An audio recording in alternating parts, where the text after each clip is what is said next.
सुप्रभात। खानदान के बारे में अगर किसी को पता नहीं है, किसको खानदान के बारे में, दैत्यों के गुरु कौन थे? और शुक्राचार्य के पास एक विद्या थी, उसका नाम था संजीवनी विद्या। क्या थी? और संजीवनी विद्या क्या थी पता है? वो जो भी दैत्य मर जाता था युद्ध में, उसके पास जाकर उसके परंपरा को याद कराते थे। बोले तुझे पता है तेरे पिता दैत्यराज ये थे, उन्होंने ऐसा ऐसा कुछ किया था और ये सब कुछ किया था। वो जो उसकी कहानी जो बताते थे, उसको उसकी महान परंपरा उसको बताते थे, इसीलिए दैत्य खड़े हो जाते थे। जो घायल पड़ा है, कुछ नहीं कर रहा है, मर गया ऐसा लग रहा है, वो दैत्य भी खड़ा हो जाता था। और जब मैंने दुर्गा सप्तशती को पढ़ा तो दुर्गा सप्तशती में क्या है?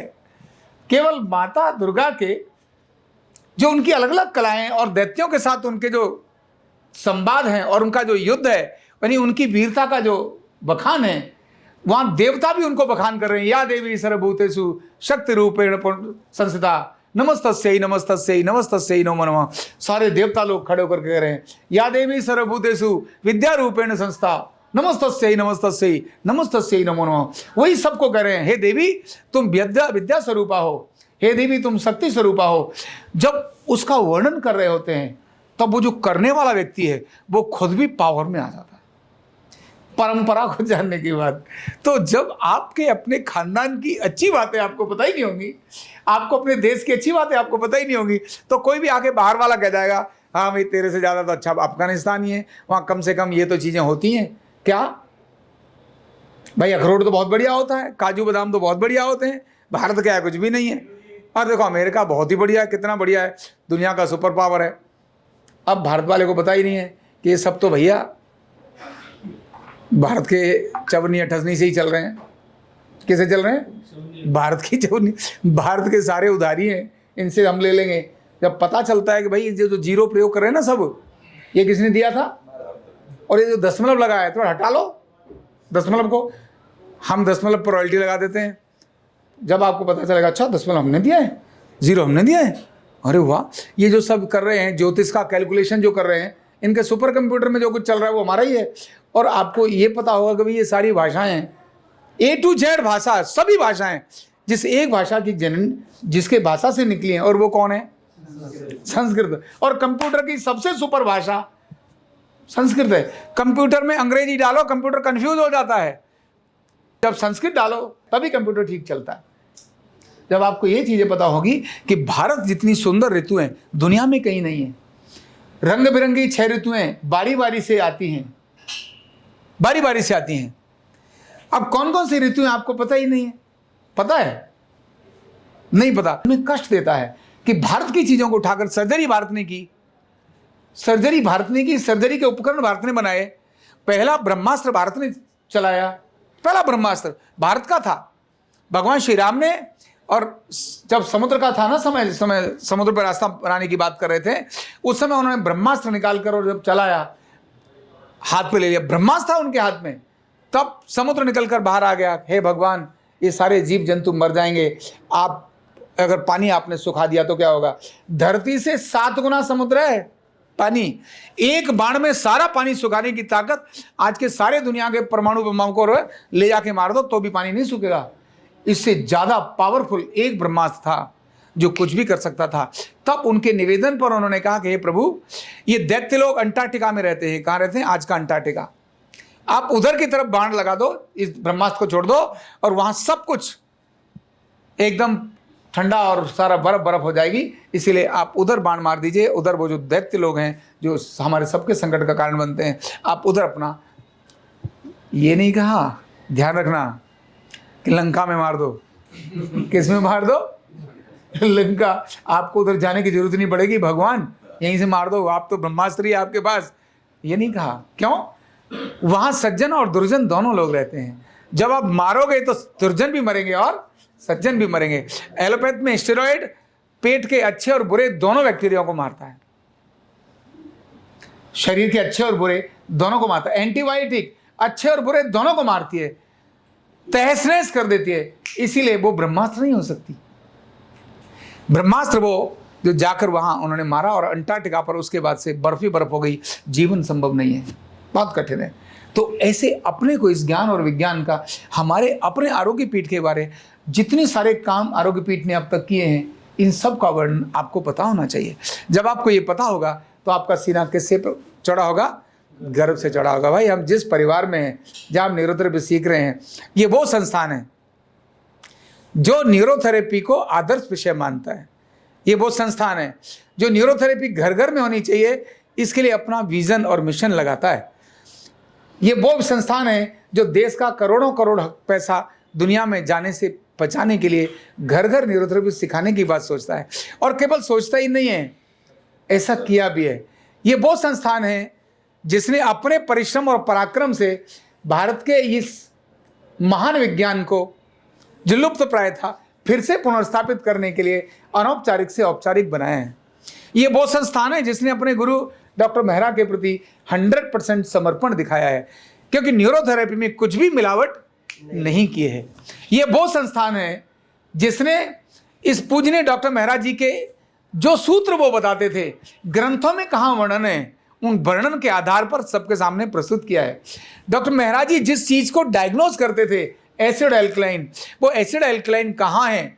अर्धनारेश्वर के रूप में। ये वही संस्थान है जिसने हम सबके सामने रखा है, और रखा ही नहीं है, अपना सब कुछ लगाकर, अपने को लुटाकर, अपने को खपाकर, अनेक सारी कठिनाइयों को का सामना करते हुए, संकटों को सहते हुए, अनेक सारे संकटों को सहते हुए, जिन संकटों की चर्चा तो धर्मपाल जी आपको बताएंगे, सहने के बाद भी वो सारे पाठ्यक्रम के रूप में तैयार कर दिया, करिकुलम बना दिए, नेशनल इंटरनेशनल स्टैंडर्ड्स बना दिए।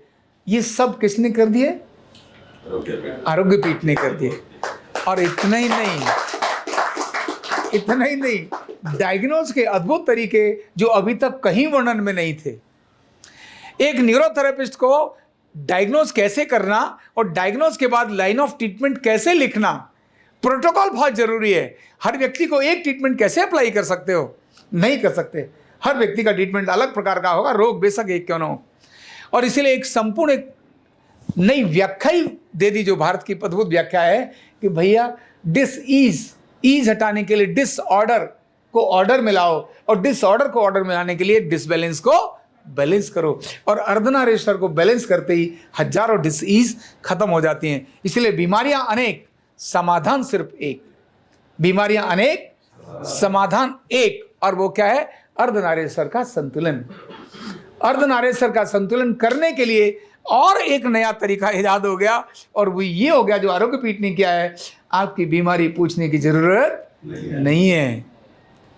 केवल आपका अर्धनारेश्वर संतुलन देखना है, ढांचा या केमिकल ट्रीटमेंट देकर ले आओ, आपने कुछ भी तकलीफ जो नहीं बताई थी वो भी आपकी ठीक हो जाएगी। इसलिए बीमारियां अनेक, इलाज एक, ये आरोग्य पीठ ने दिया है। और न केवल यहां, दुनिया के अंदर एक अद्भुत प्लेटफॉर्म दिया है, डिजिटल लर्निंग दी है, कि दुनिया के किसी भी कोने में बैठा व्यक्ति, भारत के गांव में दूर गरीब, अपने जिस मोबाइल को भी लेकर चला रहा है, उसी मोबाइल में बैठकर व्यक्ति सीख सकता है। ऐसा यूनिक डिजिटल प्लेटफॉर्म दिया है।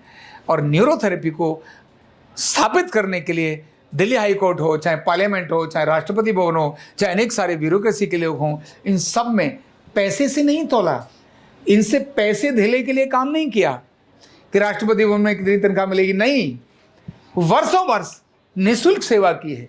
भाई न्यूरोथेरेपी स्थापित होनी चाहिए, हाई कोर्ट में निःशुल्क सेवा की है, न्यूरोथेरेपी स्थापित होनी चाहिए। अनेक मंत्रियों को, अनेक ब्यूरोक्रेट्स को इतनी बड़ी सेवाएं दी हैं, क्यों? न्यूरोथेरेपी क्या होनी चाहिए? स्थापित होनी चाहिए। तो अध्ययन भी करने वाला संस्थान कौन है? आरोग्य पीठ। नित नए शोध करने वाला संस्थान कौन है? आरोग्य पीठ। अनेक सारी पुस्तकें लिखने वाला संस्थान कौन है? आरोग्य पीठ। इसलिए आरोग्य पीठ लकीर का फकीर नहीं है, युग अनुरूप। इसको मैं ऐसे बोलता हूं, पुरानी नींव नया निर्माण। पुरानी नींव अपने पुरखों के उस ज्ञान विज्ञान पर गर्व करते हुए आधुनिकता के साथ सामने के सबके सामने प्रस्तुत करने का दम किसने दिखाया है? आरोग्य पीठ ने दिखाया है। तो ऐसा अद्भुत आपका आरोग्य पीठ, इसके होने वाली अलग अलग घटनाएं, कहाँ कैसे शिविर लगाए, वहाँ पर कठिनाई थी, कैसी कठिनाइयों का सामना करना पड़ा, किस प्रकार की अचीवमेंट्स आरोग्य पीठ की हुई, ये सडन इतना बड़ा बढ़िया बन गया ऐसा नहीं है, इसके पीछे क्या था, ऐसी कहानी और इतिहास हम सबको अगर इसकी जानकारी रहेगी तो हमको गर्व रहेगा। और केवल इतना ही नहीं, आज तक नहीं, भविष्य में भी आप ही पहले वो व्यक्ति तैयार होंगे जो शुद्ध रूप से 100% प्योर न्यूरोथेरेपी में क्या करेंगे, पीएचडी करेंगे। क्या करेंगे? पीएचडी करेंगे, और वो मैं कराऊंगा। समझ में आती है? यानी 100%। अभी मेरे एक साथी ने मुझे कहा, यहीं पर आकर कुछ बच्चे आते हैं और बच्चे आने के बाद पूछते हैं कि सर वो न्यूरोथेरेपी, क्योंकि रिजल्ट तो सारे आते नहीं है, इसीलिए कोई एक दो और विज्ञान भी साथ में याद होना चाहिए। तो हमारी जो काउंसलर है ना, वो उसको कहती है कि सुन, चुप हो जा। अरे भाई, न्यूरोथेरेपी में रिजल्ट नहीं आते, ये किसने बोल दिया? भाई दूसरी चीजें भी ठोका ठोकी करनी है, किसने बोल दिया? तो उसने कहा तेरे सामने एक आदर्श है, और वो है आरोग्य पीठ। आरोग्य पीठ में 100% क्या होता है? न्यूरोथेरेपी होती है। और यहाँ ट्रीटमेंट लेने वाले बेचारे अनपढ़ गरीब जो कुछ नहीं जानते, जिनको हो करके पागल बना देने वाला, यही सब तो होता है। ऐसा ही होता है क्या? ऐसा ही होता है क्या? पागल बनाने का काम सबको पागल बनाने का काम होता है क्या? नहीं होता। तो भैया यहाँ सामान्य गरीब अनपढ़ व्यक्ति भी आता है, तो डॉक्टर्स भी आते हैं, ब्यूरोक्रेट्स भी आते हैं, और मंत्री भी आते हैं, दुनिया के राजनयिक भी आते हैं। और यह विज्ञान यही नहीं, दुनिया में भी जाता है, तो वहाँ भी अपना चमत्कार दिखाता है। मतलब आरोग्य पीठ ये बात कहता है कि जैसे एक एलोपैथ अपना परिणाम दिखाती है, जैसे आयुर्वेद अपना परिणाम दिखाता है, वो दूसरों को नहीं अपने साथ शामिल करता। वो कहता है आयुर्वेद मतलब आयुर्वेद। होम्योपैथ भी कहती है होम्योपैथ मतलब होम्योपैथ। एलोपैथ कहती है एलोपैथ मतलब एलोपैथ। हम दूसरी चीज़ों को नहीं शामिल करेंगे। एलोपैथ का डॉक्टर कभी भी ये नहीं कहता होम्योपैथ की दवाई ले ले, कहता है क्या? ऐसा नहीं, कह नहीं सकता। आवश्यकता पड़ने पर कहता भी होगा, लेकिन अपने विज्ञान में वो खिचड़ी नहीं बनाता। भाई ये देखो, ये होम्योपैथ पढ़ लो, इसमें 4 ये सेरोडोनिन भी दे देना और ये भी दे देना। नहीं, विज्ञान का मतलब होता है एक परंपरा पूर्ण नहीं होगी, इसीलिए दूसरी चीजों का प्रयोग कर सकते हो, क्या दिक्कत है? पर अपनी चीज पर डाउट करके, मुझे मेरा ज्ञान तो है नहीं, दूसरे का ज्ञान लेने के लिए जाओगे तो कैसे काम चलेगा?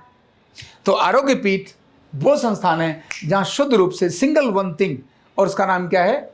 न्यूरोथेरेपी, वही चलती है और कुछ अलग से नहीं चलता। और नित्य नए अनुसंधान आरोग्य पीठ में होते हैं, नित्य नए प्रयोग आरोग्य पीठ में होते हैं। हमने ही जो चीज़ें पहले लिखी थी, हम उन्हीं को मिटाकर दोबारा से दूसरी चीज़ें लिखते हैं। और ये चीज़ हमने पूजनीय गुरुजी डॉक्टर लाजपत राय मेहरा जी से सीखी। वो खुद अपने आप जिस चीज़ को उन्होंने कहा ये ऐसा है, उसके बाद उन्होंने उसको पलट दिया, नहीं पुत्र ऐसा मत करना, अब ये करना। जो उन्होंने पुस्तक में, पहली जो उनकी पुस्तक थी उसमें जो लिखा था, वो उसमें से भी बहुत कुछ मिटाकर नया उन्होंने हमको बताया। पुस्तक तो छप चुकी थी, इसलिए कल मैं यहाँ पर जो मेरे साथ बैठने वाली जो मेरे जो मैं बोलता हूँ उस बुक को लिखने वाली हैं पायल, उस पायल को मैंने कहा, जब मैंने चौथी बार उसके 5वीं बार उसके प्रिंट को करेक्शन करने के लिए फिर कहा, मैंने ज़रा इसमें ये 2 लाइन और करेक्ट कर लो, ये भी जोड़ लो। सर अब इसको फिर से मैं फिर उसको बोला, मैंने रुक जा। क्यों ज़रूरी है? वो इसलिए ज़रूरी है क्योंकि इस पुस्तक में जो लिख गया ना, वो मेरे द्वारा लिखा गया है। लोगों को उसका प्रमाण, यानी लोगों के लिए तो प्रामाणिक हो गया ना। तो मैं जो गलती कर रहा हूँ, मेरी उसी गलती को मेरे आने वाले लोग कैरी फॉरवर्ड कर देंगे। इसीलिए अगर 100 बार भी मुझे अगर करेक्शन करनी पड़े तो मैं करूँगा। कितनी बार? 100 बार। मुझे समझ आया, मैं सारी पुस्तकों को डंप कर दूंगा, नई पुस्तक फिर से लिख दूंगा। और हमने किया भी ऐसा ही था। पीछे जब प्रिंट कराई हैं आप किताबें, उन किताबों में थोड़ी सी मिस्टेक मुझे नज़र आई। करीब कितनी किताबें थी वो? 50 से ज़्यादा थी। 50 से ज़्यादा डिजिटल प्रिंट निकाला था, हज़ारों रुपए उसमें खर्च होता है। मैंने इनको एक ही बात बोली, गलती से भी इनको देना नहीं, दोबारा प्रिंट निकलेगा। मिस्टेक किसी छात्र को नहीं जाएगी। क्यों? वह छात्र आगे अपने पास प्रमाण के रूप में रखेगा। आचार्य रामगोपाल दीक्षित ने ये बात बोली थी, और रामगोपाल दीक्षित गलत बोल गया तो वो छात्र तो उसको सच मानकर वैसे ही जाएगा ना। तो मेरे द्वारा कही हुई बात लोग उसका प्रमाण लेंगे। भाई आज बेशक घास न डालें, भाई रामगोपाल को आज बेशक घास न डालें, पर कभी तो करेंगे ना, क्योंकि जो चीज हो गई वो हो गई। तो ऐसे में यहां अगर मुझे समझ आ रहा है ये करेक्शन करना है, तो तुम ये कहना यस सर। क्या बोलना? यस सर, इसको करेक्ट करना है। जब आप ये बोलोगे यस करेक्ट करना है, तो फिर वो गलती आगे फॉरवर्ड नहीं होगी। इसीलिए ये न्यूरोथेरेपी एक यूनिक विज्ञान के रूप में, जैसे एलोपैथ है, जैसे आयुर्वेद है, जैसे यूनानी है, जैसे सिद्धा है, जैसे होम्योपैथ है, जैसे योग नेचुरोपैथी है, ठीक उसी प्रकार से अर्धनारेश्वर चिकित्सा भी है। कौन? अर्धनारेश्वर चिकित्सा। यह अर्धनारेश्वर चिकित्सा ठीक उसी प्रकार की चिकित्सा है जैसी ये सारी चिकित्साएं हैं। तो हमको इस चिकित्सा के बारे में भी उतना ही जानना और समझना आवश्यक है। 8 साल, 9 साल, 10 साल का पढ़ा हुआ MBBS डॉक्टर, MD जिसने कर लिया है, वो भी तज्ञ नहीं हो जाता, वो भी तज्ञ नहीं हो जाता। ऐसा नहीं वो सारे रिजल्ट, सारे ऑपरेशन ठीक कर ही देगा, नहीं। इसलिए अगर आपको ये लगता हो कि मैं तो ऑपरेशन नहीं कर पा रहा हूँ, मतलब मैं रिजल्ट नहीं दे पा रहा हूँ, इसका मतलब ये नहीं है कि विज्ञान खराब है। इसका मतलब सिर्फ इतना ही है कि आपको इस विज्ञान में और भी अधिक साधना की जरूरत है, बस इतना ही है। आपको इस विज्ञान में और अधिक साधना की जरूरत है, सिर्फ इतना ही है। विज्ञान नहीं है खराब, क्योंकि ये विज्ञान तो वैदिक है, अर्धनारीश्वर विज्ञान है। ये रामगोपाल का दिया हुआ नहीं है, डॉक्टर मेहरा का दिया हुआ नहीं है। ये हजारों वर्ष पहले हमारे ऋषियों का दिया हुआ विज्ञान है, उन महान ऋषियों का जिन्होंने जीरो दिया, उन महान ऋषियों का जिन्होंने आयुर्वेद दिया, उन महान ऋषियों का जिन्होंने योग दिया। उन महान ऋषियों ने ही अर्धनारीश्वर चिकित्सा हमारे सामने रखी थी।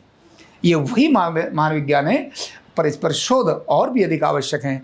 रामगोपाल के बाद भी, रामगोपाल से सीखे हुए लोग भी या अन्य लोग भी इस पर शोध करके इस विज्ञान को और अधिक प्रमाणिक और अधिक गहरा बनाने का, गहरा खोज कर सबके सामने रखने का काम करेंगे। इसीलिए हमें आरोग्य पीठ के बारे में, न्यूरोथेरेपी के बारे में और हमारे बारे में भी, क्योंकि किसी व्यक्ति के बारे में भी जानना इसीलिए ज़रूरी होता है, उस व्यक्ति ने कैसे कठिनाइयाँ आने पर मार्ग निकाले।